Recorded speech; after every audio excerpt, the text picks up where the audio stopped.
There's been a lot of speculation and comment about the Brexit talks. Some people have forecast national humiliation. Others, like my next guest, have promised straightforward talks followed by a crisp and positive deal. But now the actual arm wrestling has begun. David Davis, the Brexit Secretary, is our man on the side of the table.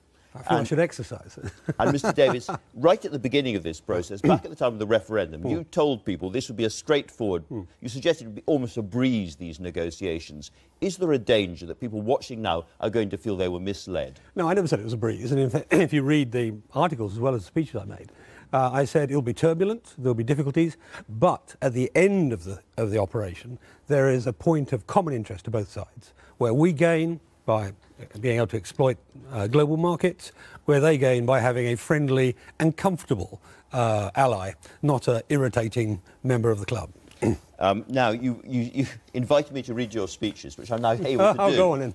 This was what you said about the economic case for Brexit during the referendum campaign. You said the first calling point of the UK's negotiator in the time immediately after Brexit, that's you, will not be Brussels, it will be Berlin to strike the deal. Absolute access for German cars and industrial goods in exchange for a sensible deal on everything else. So have you called Angela Merkel? You'll be glad to know I've been to Berlin. I haven't called Angela Merkel. I've talked to her premier advisor on the matter, if you like.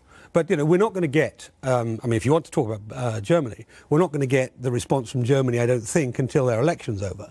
We're going to get a lot of preparatory work before then. It's one of the reasons I'm happy to let October come before we start that. But you basically argued that the German car industry and German industry generally would put pressure on the German Chancellor, who would put pressure on the EU to ensure that we got a good deal. Is that still your view? Oh, that's where it'll end up, yeah. I mean, it's not just the German car industry. It's Bavarian farmers, French farmers, Italian white goods manufacturers, you name it. The balance of trade basically is 230 billion from us to them, 290 billion from them to us. They have a very strong interest in getting a good deal at the end of the day on all sides on trade. So you remain breezily optimistic about it all. You are, however, we've had the election campaign, we've had lots of changes in the atmosphere. You are now surrounded by a whole bunch of Eeyoring at you, including the Governor of the Bank of England, who said that this country is now dependent upon the kindness of strangers, and indeed the Chancellor of the Exchequer as well. Are you irritated by the noises off at the moment? No, I mean, this is unsurprising, frankly. There are lots of different interests around the UK, all of whom, quite properly, are fighting their own corner. The bank is very concerned about the city and the financial sector, amongst other things. Manufacturing. About the economy generally. And the economy generally, yeah. I mean, it's a very interesting speech. I read it in detail. There's a lot more in it than what you just described. Of course, they'll make their cases. But at the end of the day, the key in any negotiation, it's not about sort of macho clashing of antlers. It's about finding the place that suits both sides. And that's what we're about. That's the way we're going. You see it even this week in terms of putting to them the citizens' rights issue. It's trying to find the place that suits both sides. Are you absolutely sure we will get a deal? I'm pretty sure. I'm not 100% sure. You can never be. It's a negotiation. Because you said, again, you said right at the beginning of this, we are guaranteed to get a deal. You can be sure we'll get a deal. No, you can be sure there'll be a deal. It's the deal I want, which is the free trade agreement, the customs agreement and so on. I'm pretty sure, but I'm not certain. And do you think we'll lose anything to get the access to the single market? Because, again, you said to Andrew, I think it'll be a very easy, not easy, but very straightforward negotiation. Yeah. Not easy, I said. That's the point. Yeah. And there'll be things getting in the way. I mean, let me take an example from this week. We've just put up a proposal for to give EU citizens in the UK a set of rights and to give British citizens on the continent a set of equivalent rights. Okay. Now, what we've set out to do is to create a status almost equivalent to the same as British citizens. They get the same residence rights, the same employment rights, the same health rights, the same welfare rights, the same pension rights, and so on. Almost equivalent to British citizens. The only thing they don't get is the right to vote, and they can get that if they become a citizen. And we're asking for the same the other way.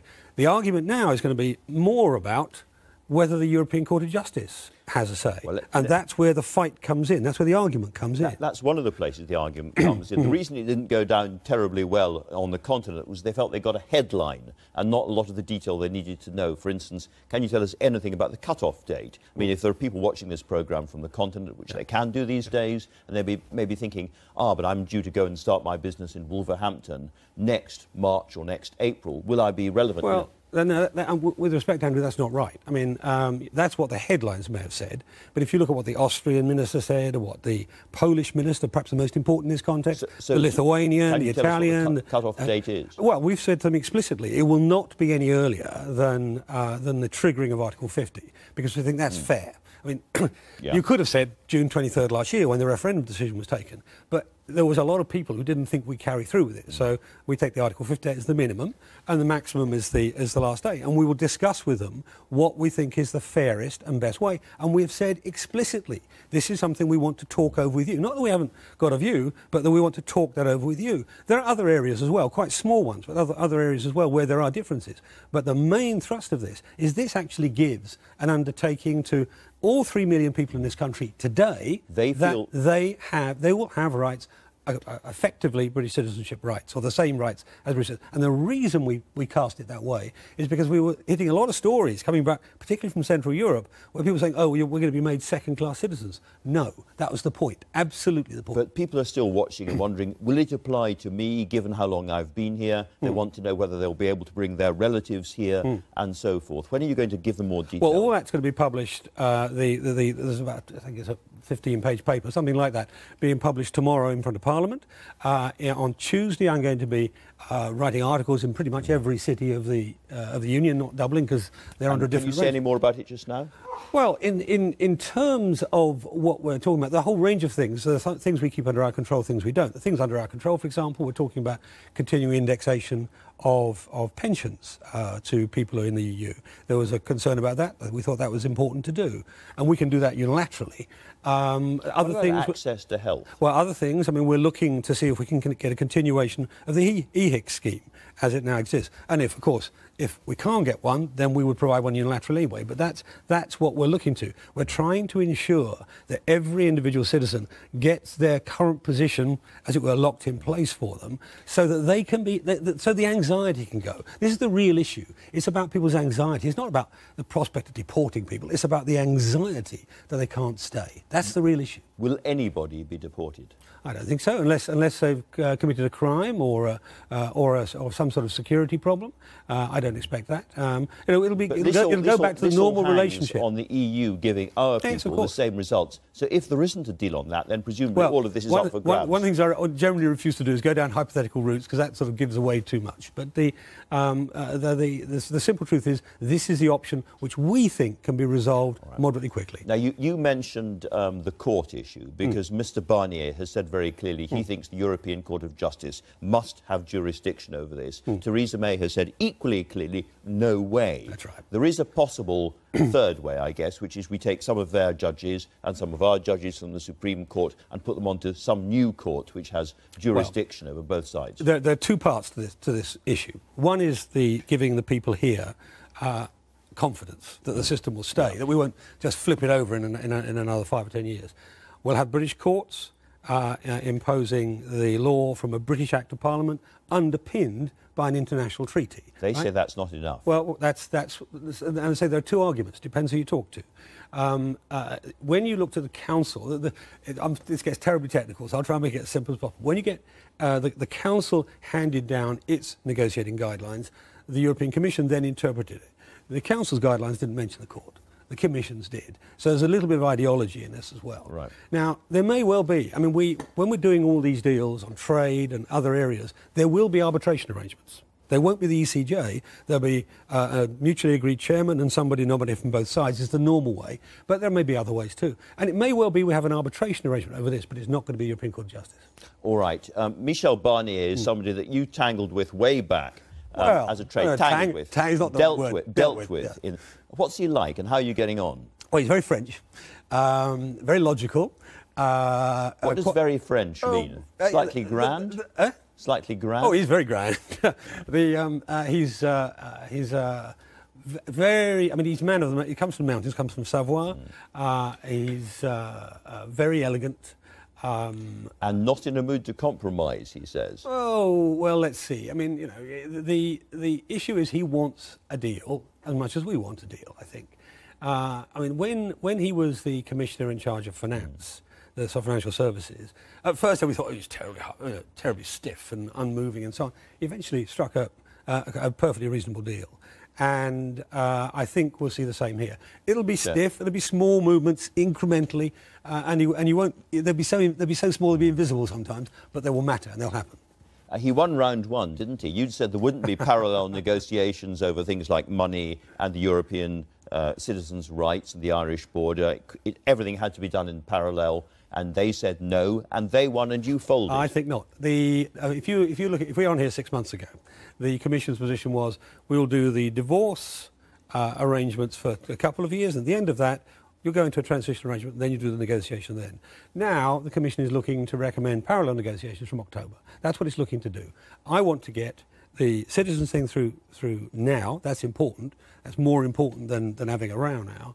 And Northern Ireland on the table. We won't conclude Northern Ireland this summer, but we will. It'll be on the table. Well, it's on the table. Because you said yourself that we couldn't finally conclude it until we knew what the market arrangements were, the customs arrangements and so on. Exactly. But it's technically difficult. It's perfectly doable, but it's technically difficult. For your viewers, we want to have effectively an invisible border between the north and the south. Now, there are technical ways of doing that. Number plate recognition on vehicles, tagging of containers, trusted trader schemes.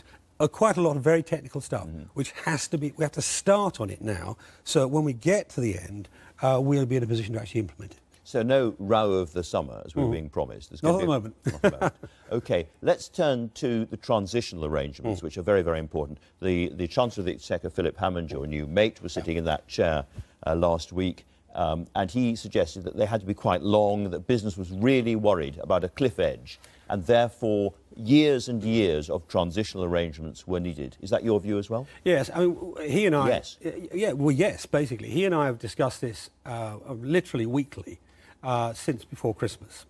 The issue was, up front, to get the European side of the negotiation to understand it was in their interest as well.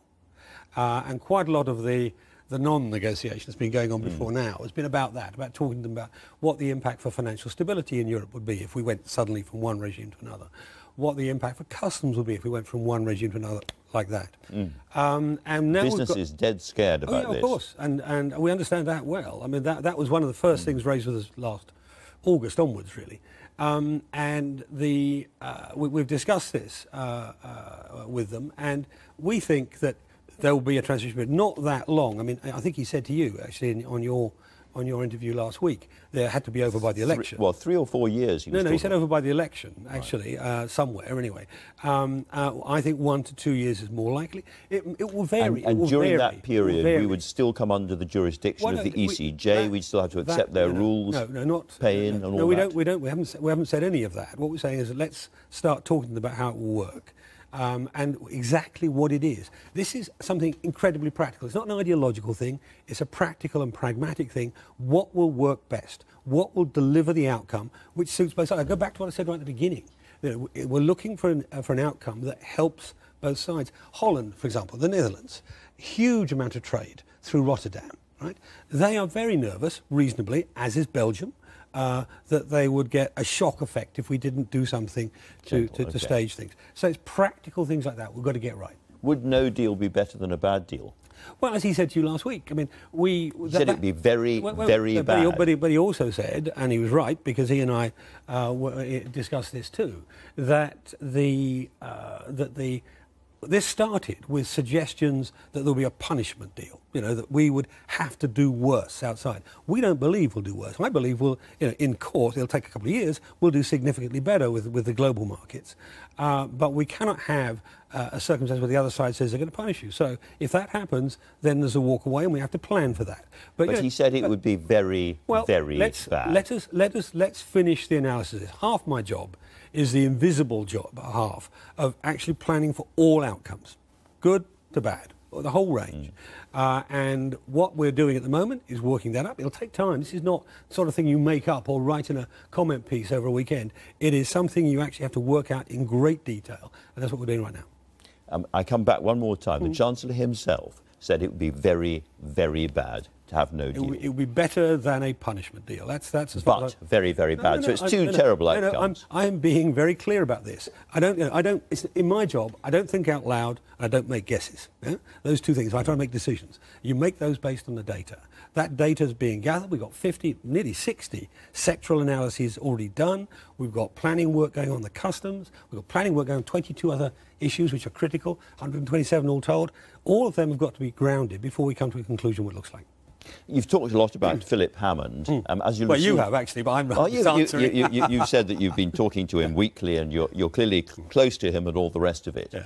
Are you pleased to see him staying on as Chancellor? Yes, of course I am. Of course I am. I mean, listen, one of the things that's a backdrop to what I do is the stability of our financial markets, of the country, the economy. The better that is, the more stable that is, the easier hand I have.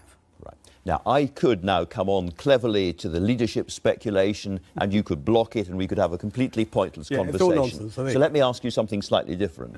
Would it be catastrophic for our Brexit negotiations, for the Tory party now to have a leadership contest? Yes. Yes. So, listen, let me be absolutely plain about this. Number one, I happen to think we've got a very good Prime Minister. I know she's coming under a lot of pressure at the moment, but I've seen her in action. I've seen a number of Prime Ministers in operation over the years. I go right back to Margaret Thatcher. And I think she's very good. She makes good decisions. She's bold. She takes her time. There's no essay crisis about this government. It's very, very, very clear that she's a good Prime Minister. That's point number one. Point number two is I want a stable backdrop to this Brexit negotiation. It's hard work, by the way. So what's your message to those Tories who are already ruffling around in the rhododendrons, muttering about leadership challenges and groups and who's going to take on who? Don't be so self-indulgent, is my message to those, in terms. Stop being so self-indulgent. Get on with the day job, which is that people put us here to deliver, well, amongst other things, deliver a decent economy, to deliver a decent life for them, and, of course, to deliver Brexit in order to deliver all those things. So, the more you do of that, the more self-indulgent nonsense you go in for, the more difficult you make it to do our proper job. But the self-indulgence is coming from David Davis supporters too. You were at a meeting where there was one of the MPs there said, you should be our next Prime Minister, and there was either a great swell of applause or a scattering of applause, depending on who you read. And I said afterwards, our job is to support the Prime Minister and make Brexit work, not anything else. That's admirably clear. Yeah. So you could say, like Boris Johnson, you're not going to stand against her until Brexit is done. Probably not ever. Look, I'm not going to get into it. I said it's self-indulgent. Even, frankly, the fact that we spent 2 minutes on it is self-indulgent. Only 2 minutes. It's still 2 minutes too long. All right, let's go back. We haven't talked since the election in this way. Was it true that you advised Theresa May to call that election? Yep. Do you regret it? I take my share of the blame for it, along with the other 20 members of the cabinet who also said it was a good idea. But you particularly went in and said it. Do you regret it? Did you apologise to her? I didn't apologise to her. I mean, I didn't. You can now if you'd like to. I didn't design the campaign, So it's right. I thought we'd get a better result than we did. What did you think of the campaign? Well, it didn't work, did it? I mean, that's the simple truth about it. You judge a campaign not by what you think of it. Every campaign. You get critics along the way. Every campaign has a wobbly Wednesday, or whatever it is. If it succeeds, it succeeds. If it doesn't, it doesn't. It didn't.